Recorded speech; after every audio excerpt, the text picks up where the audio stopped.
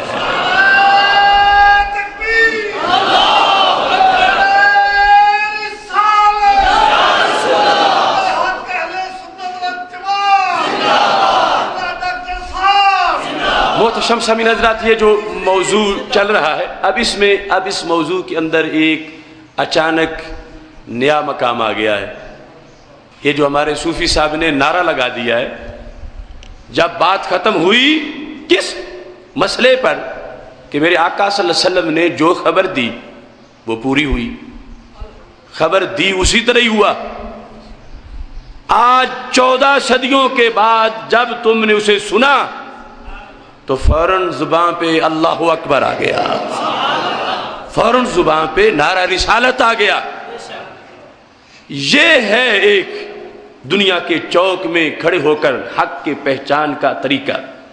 یہ میرے پاس بخاری شریف موجود ہے، اس میں اس انداز کا بھی تذکرہ ہے کہ اللہ اکبر کہنے کے 2 طریقے ہیں۔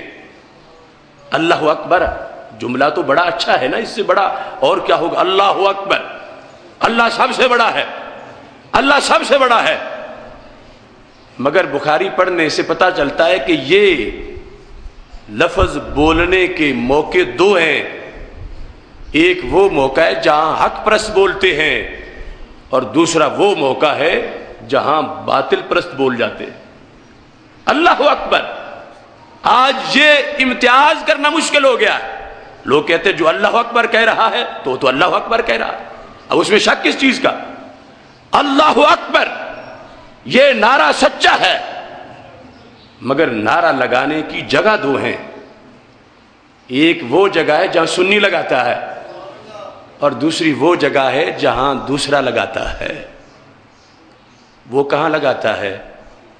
جہاں کوئی نبیوں ولیوں کا نقص کوئی گھڑ کے بیان کر دے، ویسے تو ہے ہی نہیں، انبیاء علیہ السلام جہاں اپنی سوچ کے مطابق وہ سمجھے کہ پتہ چلا نا کہ نبی تو کچھ نہیں کر سکتے، ولی تو کچھ نہیں دے سکتے، اس موقع پر جو اللہ اکبر کہے، بخاری میں اس کا بھی تذکرہ ہے، اور اس موقع پر جس پہ انہوں نے کہا بخاری میں اس کا بھی ذکر ہے۔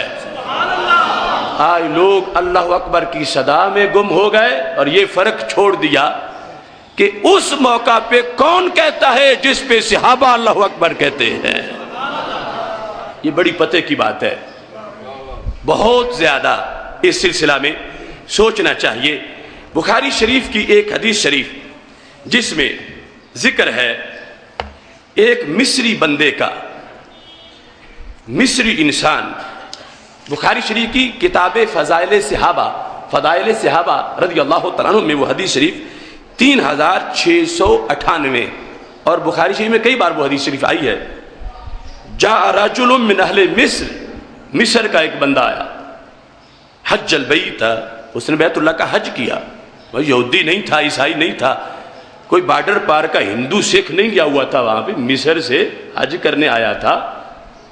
فرا قومن جلوسا، دیکھا کہ مکہ شریف میں لوگ ایک شخصیت کے گرد دائرہ بنا کے بیٹھے ہیں، بڑا رش ہے. تو یہ چونکہ بعد والا انسان تھا، جانتا نہیں تھا، تو آخری صحابہ میں سے جو چند مقدس شخصیات باقی تھیں ان میں حضرت عبداللہ بن عمر رضی اللہ تعالیٰ عنہ بھی تھے. تو بخاری شریف میں لکھا ہے اس نے پوچھا من ہؤلاء القوم، یہ کون لوگ اکٹھے ہو کے بیٹھے ہیں؟ تو کہا، بتانے والے نے کہا ہؤلاء قریش، یہ قریش ہیں. اب یہ وہ قریش نہیں جو دشمنی والے، یہ کلمہ پڑھ کے ستھرے ہو جانے والے قریش، یہ قریش ہیں. قال فمن الشیخ فیہم، ان میں جو بزرگ ہیں درمیان میں سب جن کی طرف دیکھ رہے ہیں یہ کون ہیں؟ قالوا عبداللہ بن عمر، تو نے کہا یہ حضرت عبداللہ بن عمر رضی اللہ تعالیٰ عنہ ہیں. حضرت عمر رضی اللہ تعالیٰ عنہ کے صاحبزادے. اب ان کا بھی بڑھاپا تھا، تو جس طرح کچھ لوگوں کو الرجی ہوتی ہے سوال کی، ویسے تو سوال نصف علم ہے اور سوال کرنے کا حکم ہے، اور ایک ہوتا ہے چسکا لینے کے لیے سوال کرنا یا کسی بد اعتقادی کی بنیاد پہ سوال کرنا. جس طرح حضرت امام زین العابدین کے پاس آ کے کسی نے پوچھا اخبرنی عن ابی بکر، مجھے ابو بکر کے بارے میں بتاؤ. آپ نے فرمایا سوال تو صحیح کرو، یعنی صدیق تسألو، کیا صدیق کے بارے میں پوچھ رہے ہو؟ یعنی اس نے کہا اخبرنی عن ابی بکر، مجھے ابو بکر کے بارے میں بتاؤ. تو ہمارے اسلاف، ہمارے پیران طریقت، ان کے لیے سبق ہے پیران طریقت کے لیے، آج کے پیران طریقت کے لیے کہ پیر کیسا ہونا چاہیے کہ اس کو دیکھے کہ کوئی کس سٹیشن سے بول رہا ہے. ورنہ حضرت ابو بکر صدیق کو ابو بکر بھی تو کہا گیا، اور یہ قابل اعتراض بات نہیں. مفتی کو دیکھنا چاہیے کہ کس سٹیشن سے بول رہا ہے، سوال کیسے کر رہا ہے. حضرت ابو بکر صدیق رضی اللہ تعالیٰ عنہ کو صرف ابو بکر کہنے میں بھی حرج نہیں، مگر اس میں حرج نہیں جب صدیق مانتا ہو، اور اگر صدیق نہ مانتا ہو تو ابو بکر کہنے میں حرج ہے. تو امام زین العابدین حضرت مولا علی رضی اللہ تعالیٰ عنہ کے پوتے ہیں اور خلافت راشدہ کے پاسبان ہیں. آپ کے سامنے وہ ملنگ رافضی ظاہر کر رہا تھا میں تو آپ کا دیوانہ ہوں. اخبرنی عن ابی بکر، مجھے ابو بکر کے بارے میں بتاؤ. آپ نے فرمایا یعنی صدیق تسألو، وہ حضرت صدیق اکبر، ان کے بارے میں پوچھ رہے ہو. یعنی سوال میں وضاحت فرما دی کہ تمہیں کوئی پرابلم ہے. تو وہ واقعی اس کو پرابلم تھا. اس نے کہا تو سمیہ صدیقہ، افسوس ہے زین العابدین تم بھی صدیق کہتے ہو. آپ نے فرمایا سماہ صدیقا من هو خیر منی، وہ میرے صدیق کہنے کے محتاج نہیں، ان کو رب کے نبی بھی صدیق کہتے ہیں. امام ذہبی نے سیر اعلام النبلاء میں لکھا الانصار والمہاجرون، ان کو سارے انصار صحابہ نے بھی صدیق کہا، سارے مہاجرین صحابہ نے بھی صدیق کہا، اور وہ جن کو قرآن کہتا ہے اولئک هم الصادقون، یہ سارے سچے ہیں، ان سارے سچوں نے مل کے ان کو صدیق کہا. فرمایا پھر اب تو مریض آیا تھا، میں صحت دینے والا ہوں. فاذهب احب ابا بکر و عمر وتولہما، جا پیار کر ان سے. ما کان من امر، پیار کر، اور پیار سے آگے کیا ہے؟ تولہما، ان کا شیدائی اور دیوانہ بن جا. ما کان من امر ففی، انہوں کی اگر قیامت کے دن جنت جانے سے کسی نے تجھے روکا تو جنت لے جانا علی کے پوتے کا کام ہے. تو سوال کے اندر کچھ اس انداز میں سوال کرتے ہیں، حقیقت میں تو سوال کا بڑا اجر ہے. اور شفاء العی السوال حدیث میں ہے، بخاری میں، رب بیمار بندے کی شفا ہی سوال میں ہے. کہ سوال کرے گا تو اگلا جواب دے گا تو اس کے دل کا قلق اور شک دور ہو جائے گا، لیکن کچھ چسکا لینے کے لیے یا اپنی گندی سوچ کے لحاظ سے کسی کو پھنسانے کے لیے کس سے منوا لیا جائے کہ ہاں فلاں اس طرح ہے، کہا ہاں، تو فلاں اس طرح بھی ہے، کہا ہاں، تو یہ بھی مان گئے تو ہمارا مطلب پورا ہو گیا۔ اس طرح کے کچھ لوگ ہوتے ہیں۔ تو وہ بندہ اس طرح کا تھا، مصر سے حج کرنے آیا ہوا تھا، تو اس نے کہا یا ابن عمر انی سائلک عن شیء، میں آپ سے ایک مسئلہ پوچھنا چاہتا ہوں۔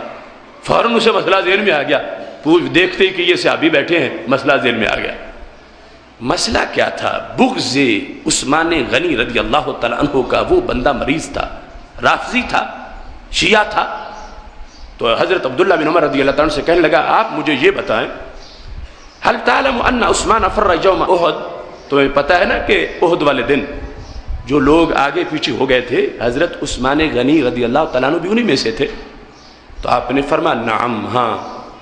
کہا آپ علم تعلم اتعلم انہ تغیب عن بدر ولم یشہد، آپ کو یہ بھی پتہ ہے نا کہ وہ بدر میں نہیں تھے، غائب ہو گئے تھے، وہ حاضر نہیں تھے، بدر میں غائب تھے۔ آپ نے فرمایا نعم، ہاں۔ اب جتنا سوال تھا جس انداز سے آپ ہاں فرماتے گئے، اس نے کہا پھر اتعلم انہ تغیب عن بیعت الرضوان، وہ بیعت رضوان میں بھی نہیں تھے، غائب تھے۔ قال نعم، آپ نے فرمایا ہاں۔ جب آپ نے تیسری بار ہاں کہا تو وہ چونکہ فٹ کر رہا تھا اپنے دماغ کے بارے میں، دشمن عثمان غنی تھا، تو اس نے کہا دیکھو کعبے کے پاس بیٹھے عبداللہ بن عمر، تو میں نے اپنی باتیں منوا لی کہ عثمان میں یہ بھی عیب ہے، یہ بھی عیب ہے، یہ بھی عیب ہے، تین عیب عثمان غنی کے، تین نقص میں نے صحابی سے منوا لیے ہیں۔ جب آپ نے تیسری بار نام کہا تو اس نے کہا اللہ اکبر۔ وہ جو مصری آیا ہوا تھا، یہ میں بتانا چاہتا ہوں کہ اللہ اکبر کہنے کے دو مقام ہیں، بخاری سے ثابت کر رہا ہوں۔ ایک جھوٹا بندہ جب اس نے اللہ اکبر کہا کہ جب اللہ کے نبی علیہ السلام کے ایک غلام کی اس کے ذہن کے مطابق کمی ثابت ہوئی، نقص ثابت ہوا، اس نے کہا اللہ اکبر، تو حضرت عبداللہ بن عمر اب بولے، فرمایا تو نے کہا تو اللہ اکبر ہے، مگر یہ جس انداز میں تو نے کہا ہے مجھے پتا چلا کہ تو مریض ہے۔ عبداللہ بن عمر جیسے صحابی نے اللہ اکبر اس تیسرے جملے پر کہنے والے کو پکڑ لیا اور آپ فرمانے لگے سن،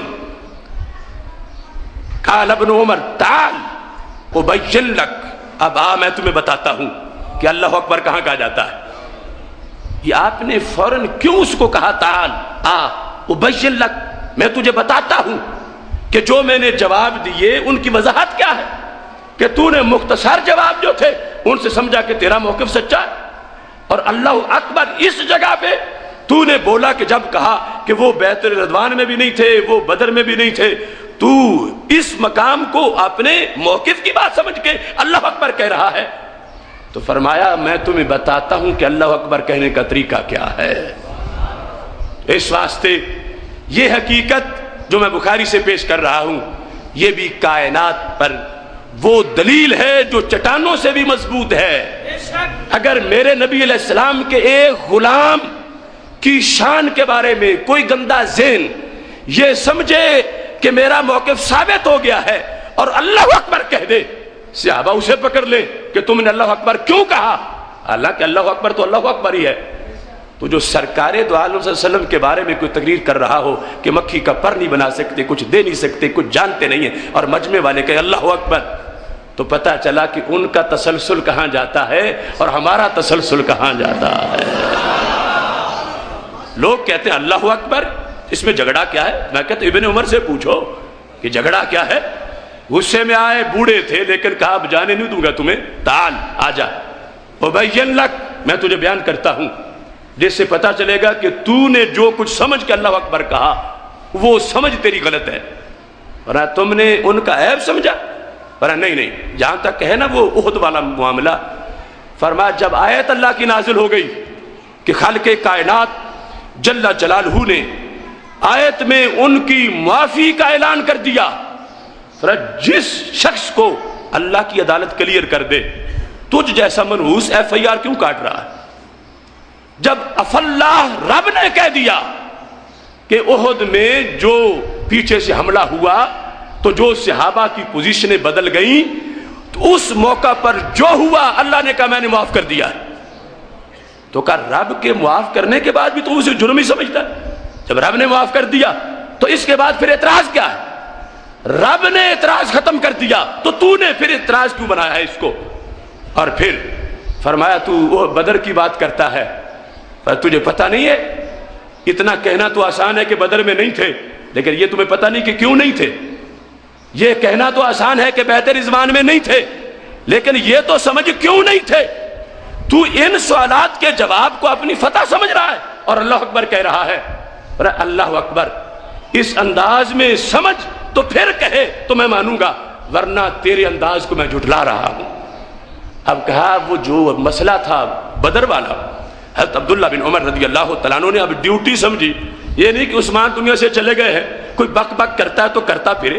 صرف تأثر جب ابھرا غلط مقام پہ نعرہ لگانے سے تو آپ نے پکڑا. پر سنو، وَأَمَّا تَغَيُّبُهُ عَنْ بدر، جہاں تک بدر سے غائب ہونے کا وقت ہے، مسئلہ ہے، سن لے. فَإِنَّهُ كَانَتْ تَحْتَهُ بِنْتُ رَسُولِ اللَّهِ صلی اللہ علیہ وسلم، ان کے عقد نکاح میں میرے نبی علیہ السلام کی شہزادی تھی. وَكَانَتْ مَرِيضَةً، اور وہ بیمار تھی.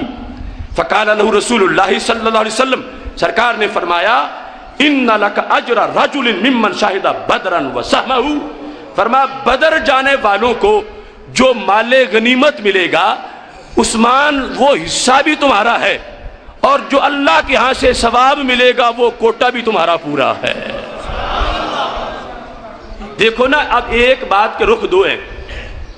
اب ظاہر ہے کہ بدر میں نہیں تھے تو یہ تو کہا جا سکتا ہے کہ بدر سے غائب تھے، مگر یہ سوچنا چاہیے تھے غائب کیوں تھے. جنہیں چھٹی سرکار نے دی ہو تو ان کی شکایتیں کون لگائے؟ سرکار حکم فرمائیں بدر میں بھی اتنا ہی ثواب، سرکار کی شہزادی کی خدمت بھی اتنا ہی ثواب. حضرت عبداللہ بن عمر نے کہا وہ کوئی ڈرپوک پن کے تو چھپے ہوئے نہیں تھے، انہیں تو سرکار نے فرمایا تھا. اور تب سرکار دو عالم صلی اللہ علیہ وسلم نے فرمایا غنیمت، مال غنیمت بھی ہوگا اور اجر بھی ہوگا، صرف ایک چیز نہیں، دونوں چیزیں آپ کو ملیں گی. وہ سرکار کے حکم پر پابند ہے، لہٰذا انہوں نے جو کیا تو اس میں کوئی عیب نہیں. ہاں یہ ٹھیک ہے تیرا اتنا بولنا کہ غائب تھے، میرا کہنا ہاں یہ ٹھیک تھا، لیکن آگے جو تو خوش ہوا ہے نا اللہ اکبر کہہ کے، اس سے میرا دل دکھا ہے کہ تجھے پتہ ہی نہیں کہ اللہ اکبر کہاں کہا جاتا ہے.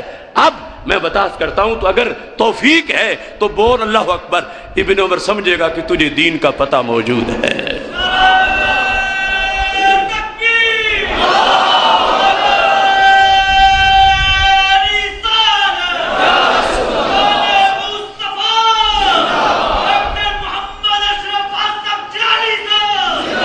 اب تیسرے سوال میں فرمایا وَأَمَّا تَغَيُّبُ عَنْ بَيْعَةِ الرِّضْوَانِ، جو بیعت رضوان میں نہیں تھے تو فرمایا فَلَوْ كَانَ أَحَدٌ أَعَزَّ بِمَطْرِ مَكَّةَ مِنْ عُثْمَانَ لَبَعَثَهُ مَكَانَهُ. یہ تو ان کی شان ہے، اگر ان سے بڑھ کے کسی کے اثرات ہوتے مکہ شریف میں تو سرکار انہیں بھیجتے، انہیں نہ بھیجتے.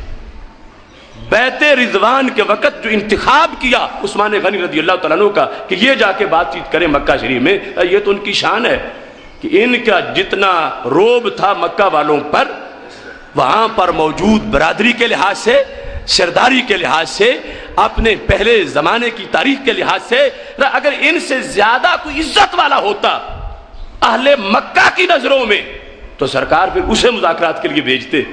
انہیں اس لیے بھیجا تھا کہ ان کی عزت ان کے ہاں بھی مانی جاتی تھی کہ خطرات بڑے ہیں، عام بندے کا نقصان ہو جائے گا، یہ جائیں تو نقصان نہیں ہوگا.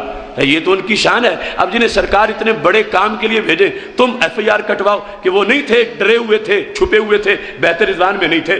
وہ تو شان تھی ان کی کہ سرکار نے اپنا ہاتھ دوسرے ہاتھ پہ رکھا، فرمایا یہ عثمان کا ہاتھ ہے جس کی بیعت ہو رہی ہے. ید اللہ فوق ایدیہم، صحابہ کے ہاتھ پر سرکار کا ہاتھ، اور سرکار کا ہاتھ قرآن کہتا اللہ کا ہاتھ، اور پھر وہ اللہ کا ہاتھ، سرکار کا ہاتھ، اور سرکار کا ہاتھ حضرت عثمان غنی کا ہاتھ. تو سرکار تو یہ فرما رہے تھے. اب دیکھو جو بندہ مریض ہو اس کی سوچ کتنی گری ہوتی ہے کہ ایسی چیزوں کو اٹھا کے اس نے فوراً پوچھا کہ صحابی ہیں, چلو میں پوچھتا ہوں, میں جا کے پیچھے بتاؤں گا, حج کرنے گیا تھا وہاں صحابی سے ملا ہوں, تو وہ میرے موقف کو مانتے ہیں کہ عثمان غنی میں یہ بھی عیب ہے, یہ بھی عیب ہے, یہ بھی عیب ہے معاذ اللہ. جس وقت اس نے یہ جواب مختصر سن کے اللہ اکبر کہا تو حضرت عبداللہ بن عمر نے کہا تعال ابین لک, یہ دلیل ہے کہ اللہ اکبر کہنے والوں کی قسمیں کئی ہوتی ہیں.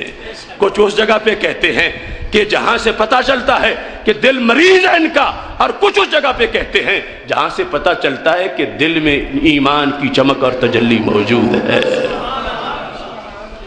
جس وقت یہ بات ہو گئی فقال له ابن عمر, حضرت عبداللہ بن عمر نے آپ تفصیلی جواب دے کے کہا, عجیب لفظ, اذهب بها الان ماک, یہ پلے باندھ اور اب چلا جا. تو ویسے ہی دوڑ لگا رہا تھا اللہ اکبر کہہ کے. اس سے کہا تعال آ, میں تمہیں بیان کرتا ہوں. جب بیان کر چکے تو فرمایا اذهب, اب جا, بہا, یہ جواب پلے باندھ لے جو میں نے تمہیں بتایا ہے. اللہ اکبر کہنا تو اب کہ اذهب بہا الان, اب یہ ساتھ لے جا, ماں کا اپنے ساتھ. مصر جا کے بتانا لوگوں کو کہ ابن عمر سے میں نے پوچھا تھا کہ مسئلے کی حقیقت کیا ہے. تو یہ ایک انداز تھا بخاری شریف سے جو میں نے آپ کے سامنے اللہ اکبر کہنے کا بیان کیا. دوسرا انداز بھی اللہ اکبر کہنے کا بخاری شریف میں موجود ہے.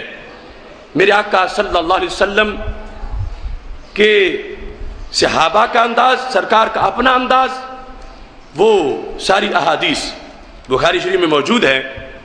یہ باب لا یقول فلان شہید, حدیث نمبر 2898, اس میں میرے آقا علیہ الصلوۃ والسلام جو فرمائیں وہ جھوٹا نہیں ہوتا, بات سچی ہوتی ہے. قزمان تھا بندہ, نام قزمان تھا, حنین کا میدان تھا. تو سرکار دو عالم صلی اللہ علیہ وسلم نے جب دیکھا اپنے فوج کو صحابہ کی صف میں وہ پر تول رہا تھا لڑنے کے لیے پہلوانوں کی طرح, تو میرے آقا صلی اللہ علیہ وسلم کی آنکھ سے کوئی چھپ سکتا نہیں. سرکار نے دیکھا تو دیکھتے ہی فرما دیا اما انہو من اہل النار, یہ دوزخی بندہ ہے. کھڑا کہاں جہاد کی صف میں صحابہ کے ساتھ, زبان رسالت نے کہا دوزخی بندہ ہے, دوزخی ہے. اب جس وقت دوزخی کہا, اب صحابہ کا خیال تھا کہ لڑائی ہوگی تو شاید بھاگ جائے گا, آیا ہے ریا کے لیے, پھر بھاگے گا یا پیچھے چھپ جائے گا. لیکن حدیث میں ہے لا یادع لہم شاذ ولا فاذ الا اتبعها یضربها بسیفی, جو ہتھے چڑھا ہے کافر اس نے گاجر مولی کی طرح کاٹ کے پھینکا. کافروں کو قتل کر رہا ہے خود جہنمی, کافروں کو قتل کر رہا. کرتے کرتے یہ صورتحال بھی آئی. یہی حدیث شریف جو بخاری شریف میں حدیث نمبر 3062 ہے, وہاں ہے قال لرجل ممن يدعي الاسلام, ایک بندہ جو دعوے دار تھا کہ میں مسلمان ہوں. سرکار نے فرمایا ھذا من اہل النار, یہ جہنمی ہے. اب جس وقت جنگ ہوئی تو اس نے صرف کافر مارے ہی نہیں بلکہ زخمی بھی ہو گیا. فلما حضر القتال قاتل الرجل قتالا شدیدا, بڑا بے جگری سے لڑا, اتنا کہ سمجھا جا رہا تھا کہ یہ تو بہت بڑا غازی ہے, بہت کھرا بندہ ہے.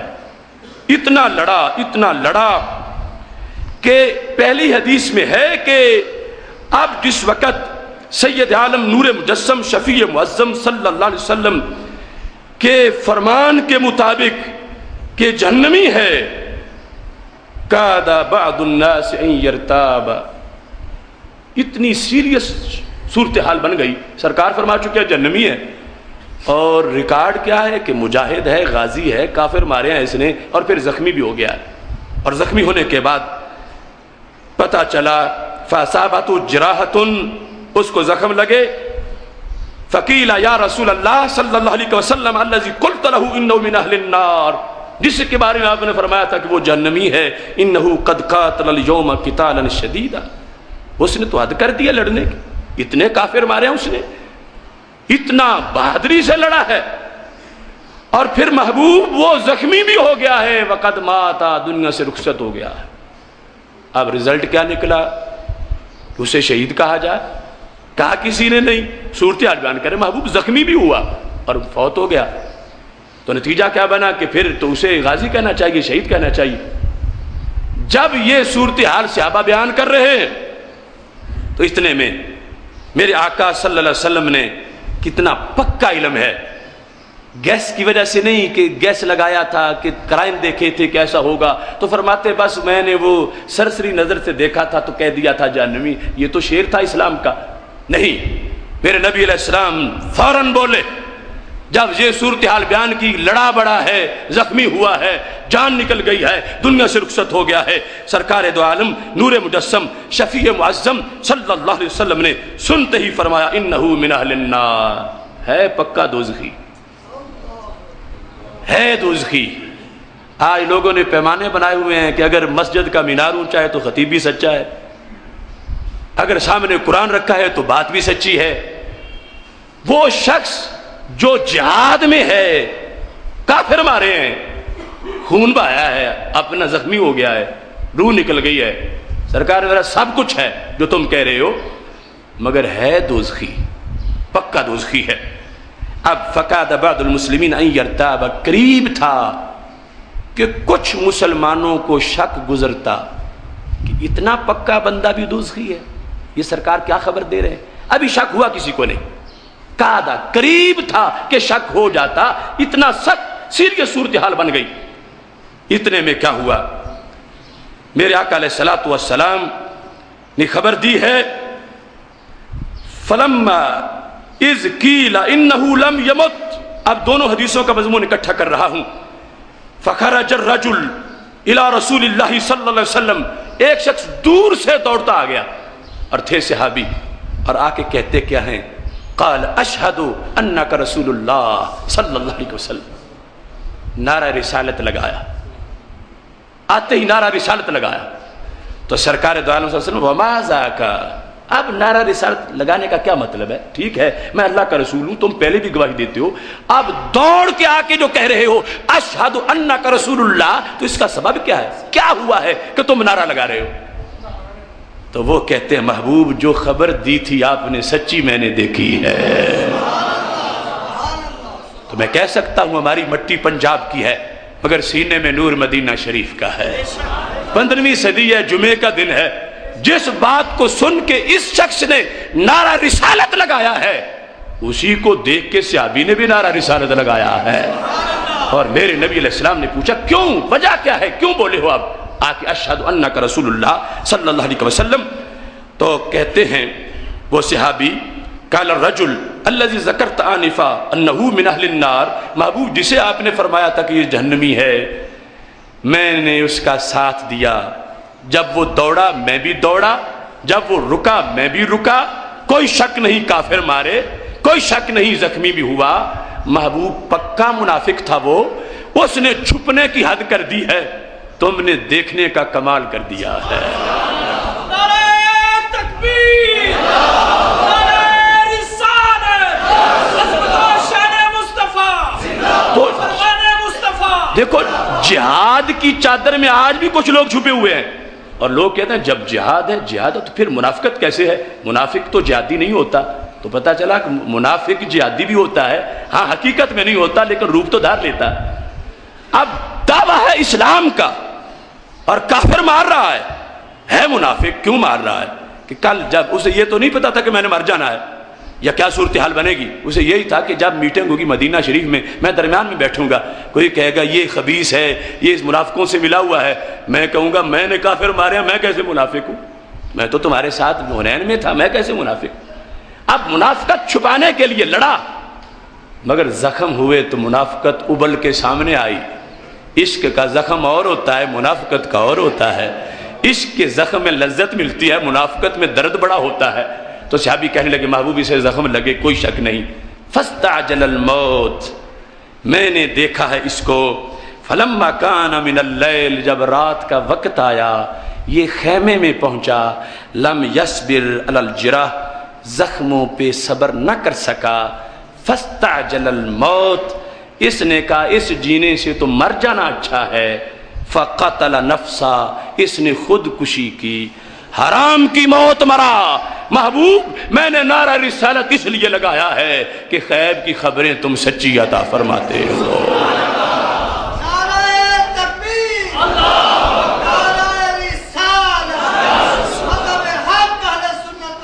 اب جو حدیث نمبر 3062 ہے اس میں کیا ہے کہ جب اس شخص نے آ کے خبر دی، اب منظر کیا بنا ہوا تھا، بظاہر صحابہ نے جو دیکھا وہ خبر کے خلاف تھا، لیکن دل نہیں مانتا کسی کا کہ خلاف ہو، لیکن صورتحال بظاہر خلاف تھی کہ سرکار فرما چکے ہیں جہنمی ہیں اور بندہ ایسا ہے جو غازی ہو بظاہر۔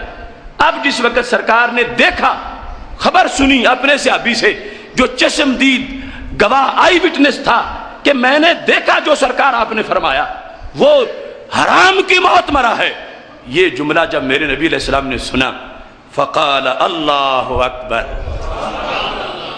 تو سرکار نے فرمایا اللہ اکبر، یہ ہے اللہ اکبر کہنے کا مقام۔ ادھر وہ تھا، آج میں ببانگے دہل کہتا ہوں، سنی کے جلسے میں وہاں اللہ اکبر کہا جاتا ہے جہاں سرکار نے فرمایا تھا۔ اب میرے نبی علیہ السلام نے فرمایا اللہ اکبر، کیوں کہ جو خبر دی تھی لوگوں کے سامنے بھی سچی ثابت ہو گئی ہے، یقین سب کا تھا کہ سچی ہے، لیکن مشاہدہ بھی تو ہونا چاہیے۔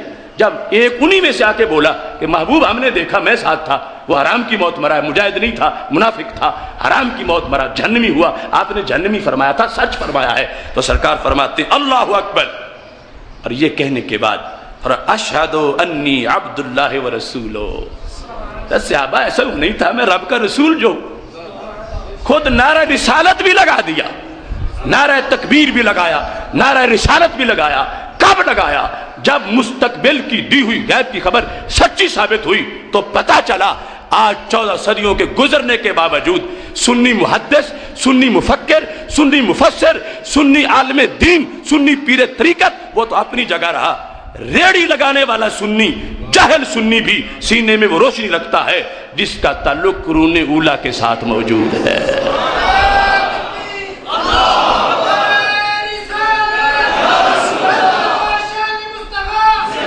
یعنی صرف نعرہ کہاں لگتا ہے اس پر ہی کسی فورم پر کوئی ہم سے بات کر لے، ان کے جلسوں کی ویڈیو دکھائیں کہاں ان کا لگتا ہے، ہمارے جلسے کی دکھائیں کہاں ہمارا لگتا ہے، تو ان کا وہاں لگتا ہے جہاں اس گندے مصری نے لگایا تھا، اور ہمارا وہاں لگتا ہے جہاں نبیوں کے سردار نے لگایا تھا۔ یہ ہے صداقت کو پہچاننے کا ایک واضح طریقہ۔ اللہ تعالیٰ سب کو عمل کی توفیق عطا فرمائے۔ آج خصوصی طور پر ذہن میں رکھیں کہ ملت میں جو ناموس رسالت پر پہرا دینے کی شان ہے، اس کا ایک بہت بڑا حوالہ غازی عامر عبد الرحمن چیمہ، گوجرانوالا والوں کو تو ویسے بھی اس غازی کا احسان کا ممنون ہونا چاہیے کہ جو ہٹلر کے دیس میں بھی یہاں سے جا کے اپنا قرض اتار آیا۔ گستاخانہ خاکوں کے بعد غازی عامر نے کردار ادا کیا، جام شہادت نوش کیا، ان کی کا یوم شہادت کل ہے، تو یہ تاریخیں بھی یاد رکھنی چاہیے۔ جس بندے نے جان دی میرے نبی علیہ السلام کی شان پر، بظاہر ٹیکسٹائل انجینئر بننے گیا ہوا تھا، مگر دل میں جو عشق رسول علیہ السلام ہے، نہ شادی ہوئی ہے، نہ زندگی کی لذتیں چکھی ہیں، چھری لے کے چڑھ گیا اس شخص پہ جس نے خاکے بنائے ہیں، اور بے تحاشا تشدد ہوا غازی عامر پر، اس نے جان دی۔ جس نے جان دی میرے نبی علیہ السلام کی شان پر، وہ ہمارا ہیرو ہے، ہمارا غازی ہے۔ آج کنجروں کے، فلمی سٹاروں کے نام لوگوں کو یاد ہوتے ہیں، اور کوئی کب جمع کب مرا۔